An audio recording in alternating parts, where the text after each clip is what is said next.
안녕하세요. 안나의 백지편지의 안나입니다. 안녕하세요. 최영란입니다. 여름이 언제 지나가나 했는데 이제 날이 제법 선선해졌어요. 30도가 넘어서 40도에 가깝던 낮 기온이 몇 번 비가 오고 난 뒤부터 많이 내려갔어요. 아침 저녁으로 서늘한 바람이 불고 일교차도 심하네요. 파랗고 높은 하늘이 우리를 밖으로 불러내죠. 며칠 전 일산에 같이 사는 어릴 때 친구와 함께 부부 동반 제주도 여행을 다녀왔어요. 올해가 58년 개띠들의 환갑이다 보니 나름 뜻깊게 보내고 싶은 마음에 시간을 내서 여행 계획을 잡게 됩니다. 저도 며칠 후 친구들과 오대산 선jet길을 가기로 했어요. 경강선 KTX를 이용해 보려고 해요. 선jet길은 월정사 전나무 숲길을 지나 상원사까지 연결된 길인데 경사가 아주 완만하다고 체력 부담이 없이 걸을 수 있다고 해요. 전부터 무척 가고 싶었던 곳이라서 매우 기대가 되네요. 영란 친구가 다시 건강이 회복되어 여행도 갈 수 있는 체력이 되어 무척 다행입니다. 우리 나이는 건강을 챙기면서 병을 친구 삼아 잘 다스리며 살아야 될 것 같아요. 이렇게 말하는 저도 비만이 걱정인데 스트레스만 받지 즐거운 일을 먼저 하다 보니 우선순위인 운동을 뒤로 해서 걱정이랍니다. 경기도는 이번 달에 9월 13일부터 20일까지 제10회 DMZ 국제 다큐 영화제가 열립니다. 부산국제영화제만큼은 아직 알려져 있지 않지만 벌써 10회를 맞이하고 있습니다. 저는 올해 관객단 다큐필에 신청을 했어요. 새로운 관객층을 확대하고 다양한 연령층의 세대가 다큐멘터리와 가까워질 수 있도록 경기도 3개 지역, 고양시, 의정부시 영상미디어센터와 파주시 교화도서관에서 협력해서 만든 프로그램입니다.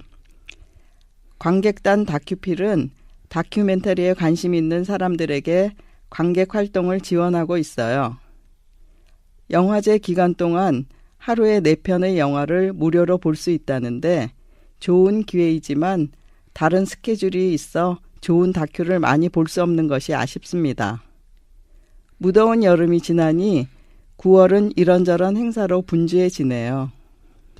며칠 전에는 안나와 함께 파주에 있는 유명하다는 떡집을 몇 군데 다녀왔어요. 파주 금촌에 있는 찰떡을 만드는 집은 직원들이 전화를 받을 새도 없이 바쁘더라고요. 우리들은 주부이다 보니 먹거리를 생각하지 않을 수 없죠. 떡은 우리나라 사람들에게 빼놓을 수 없는 음식이죠. 이번 달은 떡 이야기를 나누어 볼까 합니다. 요즘 독서 모임 2개를 모두 한양문고에서 하고 있어요. 새로 단장한 주엽 한양문고에는 동아리방을 몇 개 만들어서 모임 장소로 좋더라고요. 그러다 보니 한양문고를 자주 방문하게 되었고 그곳 실장님하고도 알게 되었어요. 어느 날 소설 독서 모임을 하는데 실장님이 동아리방으로 떡 한 접시를 가지고 왔어요. 기지떡인데 만두 크기로 되어 있어 먹기가 편하더라고요.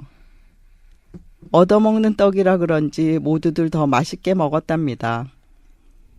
안나가 파주에 기지떡 파는 집을 알게 되었다고 같이 가자고 해서 그곳도 찾아갔어요. 기지떡은 쌀가루에 막걸리 등의 곡주를 넣고 반죽하여 발효시켜 찐 떡으로 흔히 증편이라고 하지요. 5, 6월 뙤약볕에도 잘 상하지 않으며 새콤한 맛이 감도는 술떡이에요. 기주떡, 기장떡, 기증병, 번거지떡, 상해떡 등 지방마다 이름이 다르다고 해요. 찐빵처럼 부풀려서 대추, 밤, 잣, 서기버섯 등으로 고명을 얹기도 하는데 요즘은 속에 팥 앙금을 넣기도 하더군요. 몇 달 전 옆집이 새로 이사를 왔는데 강릉에서 유명한 기장떡이라며 떡 한 상자를 선물로 주었어요. 저는 그 떡을 먹고 분명 이 근처에도 맛있는 떡집이 있지 않을까 생각했지만 식구가 없다 보니 그냥 생각뿐이었지 잊고 있었어요. 그런데 한양문고에서 떡을 먹으니 강릉 기장떡 못지않다는 생각이 들었어요. 그래서 그 떡집을 찾아가게 되었습니다. 떡집을 찾아가는 날 옆집도 같이 가자고 했어요. 강릉 떡도 맛있지만 우리 집 근처에도 맛있는 떡집이 있다고 소개하고 싶었거든요. 그런데 그분은 이미 알고 있더라고요. 그래도 드라이브 삼아 같이 갔어요. 기장떡은 탄력이 있으면서 입으로 깨물었을 때 끈적하게 달라붙지 않아 좋아요. 알맞게 새콤하면서 단맛이 돌고 빛깔이 눈처럼 희고 깨끗하고 촉촉하면서 윤기가 있어요. 기장떡의 맛은 막걸리 맛에 의해 좌우되는데 막걸리가 달고 좋으면 떡이 맛있고 막걸리가 시고 떫으면 떡이 맛이 없게 된다고 해요. 저희가 찾아간 떡집은 미니 찐빵 모양의 작고 동그란 떡 안에 팥앙금을 넣어 만드는 곳이었어요. 떡이 푹신푹신하고 술 냄새가 아주 약하게 나서 어린애들도 먹기 좋겠다는 생각을 했어요. 강릉 기장떡은 안에 아무것도 없어 담백한 맛이었고 파주에 있는 기지떡은 속에 팥앙금이 있었는데 사람마다 좋아하는 취향이 다를 것 같았어요. 가게마다 이름도 기장떡, 기지떡이라고 부르고 싶은 대로 부르더군요. 어쨌든 집 근처에 우리 전통 떡집을 알게 되어 반가웠어요. 인절미 가게는 기지떡집에서 차로 10분 정도 떨어진 곳에 있었는데 갓 만들어서 상자에 차곡차곡 담아 한쪽에 쌓아두면 바로바로 팔려나가더군요.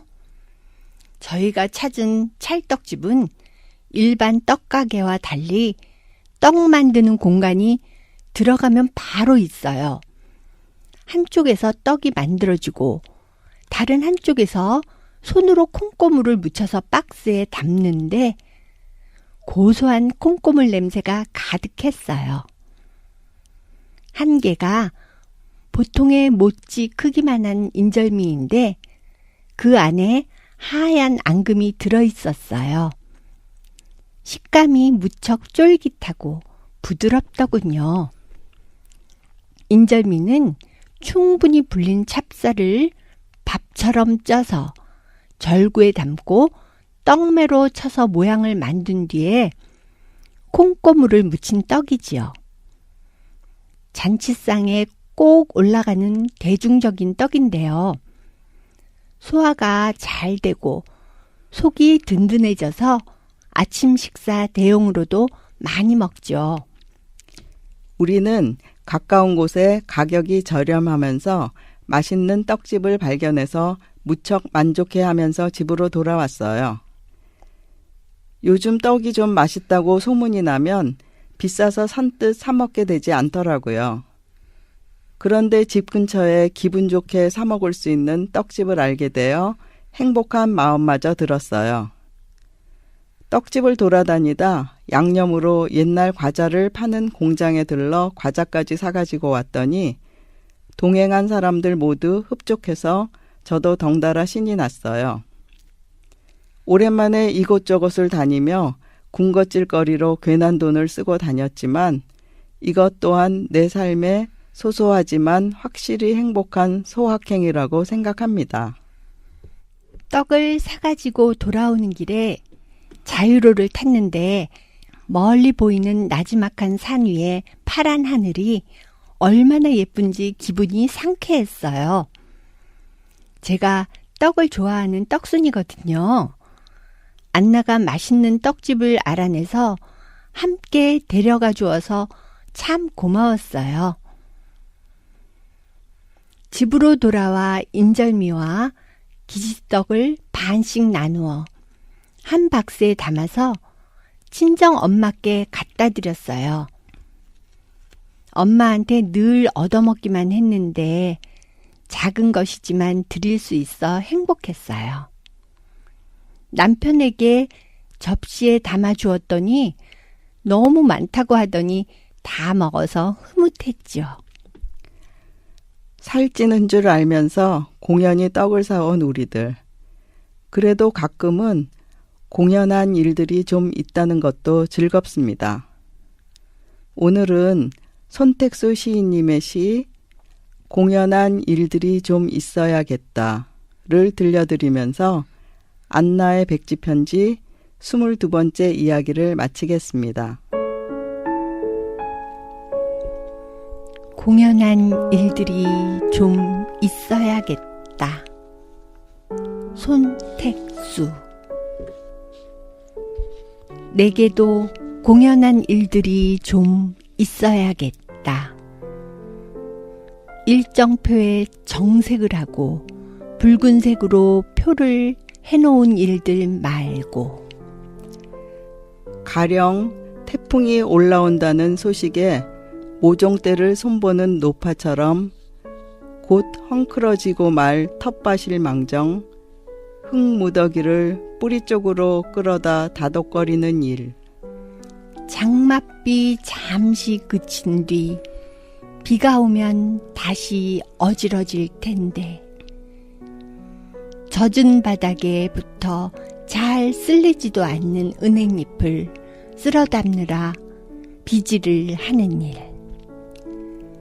치우고 나면 쌓이고 치우고 나면 쌓이는 눈에 굽은 허리가 안쓰러워 어르신 청소부에게 그냥 맡기세요 했더니 멀거니 쳐다보곤 하던 일을 마저 하던 그 고요한 눈빛처럼 별 뜻도 없이 고집스레 내 눈엔 공연한 일들의 노고를 아끼지 않는 사람들이 있으니 이상하지 않은가?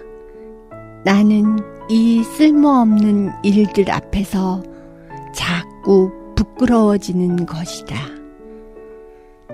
세상에는 값지고 훌륭한 일들도 많다지만